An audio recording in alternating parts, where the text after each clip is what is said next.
Hello mga Jai! Welcome to my mini vlog! Pagkahatid ko nga sa mga bata ay naglinis na ako dito sa isang kwarto. Ang kwarto nga pala na ito mga Jai ay para sa dalawa naming batang lalaki.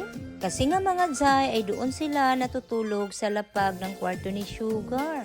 Ito mga Jai, nilagyan ko na ng bedsheet at comforter, pareha na sila para di magtalo. Huy! Ang kwarto nga pala ito ay dapat ay guest room lang dahil nga may blessings na dumating, sila na ang matutulog dito.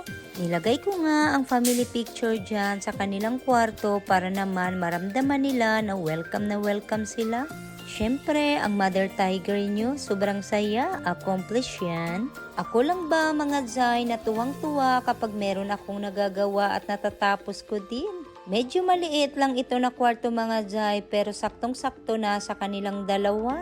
Pagkatapos ko nga naglinis sa kwarto mga Jai, aba may lilinisin din sa labas. Alas 4 na nga niyan at nakalabas na yung aming bunso at siya muna yung aming unang pinick up at meron kaming bibilin sa labas.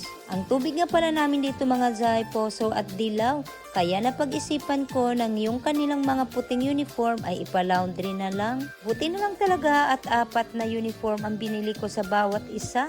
Ito nga pala mga Jai, merong bagong itatayong McDonald's dito malapit lang sa amin. Bibili na rin pala kami ng aming gas at naubusan na nga yung isang gas namin. 3 pala ang aming gas na tangke mga Jai, isa sa dirty kitchen, isa dito sa loob ng kitchen at may ekstrang isa.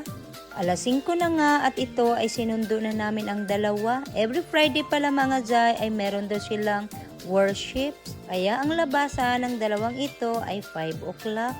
Eto na nga at pauwi na ako at na-excite na ako sa kanilang reaksyon. So tingnan nyo na lang ang kanilang reaksyon mga Jai.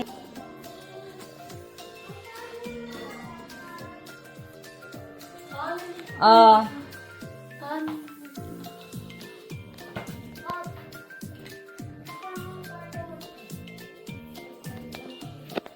Wow! Ah, ganda na. Itim yata kasi. Ganda na. Ha? Oh, ganda. Ang ganda. Yan, sir. Ganda. Ang ganda. Yan, sir. Yung sa akin nasa baba, tignan mo. Oh, ganda. Oh. Ah, surprise! Uy, baby! Ako, Wala ng TV. Wala ng TV. thank you, Daddy! Siyempre, hindi nila lagi nakakalimutang magpasalamat sa aming mga effort. Thank you for watching. Bye-bye. Love lots.